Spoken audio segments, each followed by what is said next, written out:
Hello there, I'm back. I'm Andrew Ace. This is part 2 of my best favorite Spider-Man reads. And as I said at the beginning, these are the books that I have on my shelf. So it isn't every graphic novel out there, and containing a Spider-Man storyline. At the same time, these are ones I chose to spend my hard-earned dollars on. So at least you know that somebody who isn't crazy wealthy or rich and just loves his comic books in an inordinate amount has decided to invest his own money in acquiring it, being able to read it over and over again, and hopefully that speaks volumes to how much I love these stories. So next up, I'm going to talk about two books that came out in periods where I wasn't reading comic books, so I sort of discovered them later, but for me they capture a very iconic, important aspect of the character. So first up, Spider-Man Blue. This is by Jeph Loeb and Tim Sale.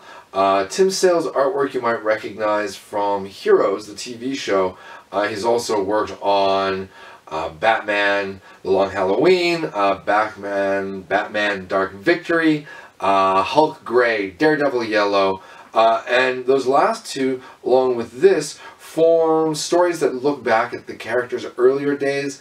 Often when I say more innocent days, I think they're trying to draw upon that innocence of the 60s or nostalgia for the 60s. Certainly maybe a time period when the character didn't have nearly quite the complex backstory, like say Spider-Man after the Clone Saga in the early 90s, which everybody just kind of went, what? And so again, in this case, this book, Spider-Man Blue, it looks back to Peter Parker's early days when he's still dating Gwen Stacy, still really interested in Gwen Stacy, just met Mary Jane. He's young, he's full of energy, and there's a lot of emotional angst. At the same time, the story captures, I don't know, some of the best parts of his relationship with Aunt May, and some classic fights. The Scorpion. And I see over here we've got the Lizard.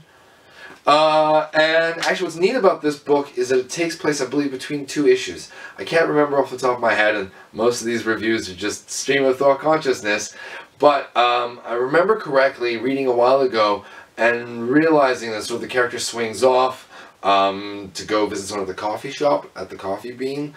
And then this is essentially that story where we then, in the original run, and I feel like this is the issues like number 60 or somewhere in that, or number 17, somewhere in that. So I mean, we're talking about the first 100 issues of Spider-Man, and certainly placing this in kind of the late 60s, early 70s, where again, Jeph Loeb, phenomenal writer, worked on Teen Wolf, working on, what's the TV show right now?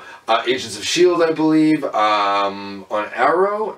Maybe I'm wrong. I'm drawing a blank suddenly, of course. But, I mean, if you watch the credits to almost any teen/superhero TV show out these days, Jeph Loeb has his fingerprints on it. And on a lot of those books I mentioned with Tim Sale as the artist, Jeph Loeb is a longtime creator of his. You've read a number of Jeph Loeb books if you've read comics and probably not even realized it. He is just an incredibly prolific author, and certainly one of my favorites, especially with this book, Spider-Man Blue. So, moving on to another book that came out when I wasn't reading comics. Oh, pause there for a moment. That book came out sort of between when I left comics as a teenager and when I reconnected with them in my late 20s. This came out when I was born, but certainly before I was really a comic book fan. Spider-Man, Kraven's Last Hunt, classic 80s Spider-Man comic book. It collects, in the case of the graphic novel, Web of Spider-Man number 31 and number 32. Amazing Spider-Man number 293, number 294, and the Spectacular Spider-Man 131, 132. Written by J.M. DeMatteis, illustrated by Mike Zeck, who is a particular favorite of mine, given his artwork on the Captain America covers. This is a classic storyline, how Kraven manages to sort of capture to kill Spider-Man, who's wearing his black costume. Very exciting time in the 80s. Spider-Man, the black and white costume, ooh! And this book was about pushing, Peter Parker being pushed to the edge, and yet triumphing and defining in a way, who he is as a heroic character. You cannot go wrong if you want to read an older Spider-Man work that is, wonderfully self-contained in this book, but at the same time part of an incredible epic run on the character. And this is one of those sort of early story arcs that would jump between titles, back when this wasn't like a weekly thing.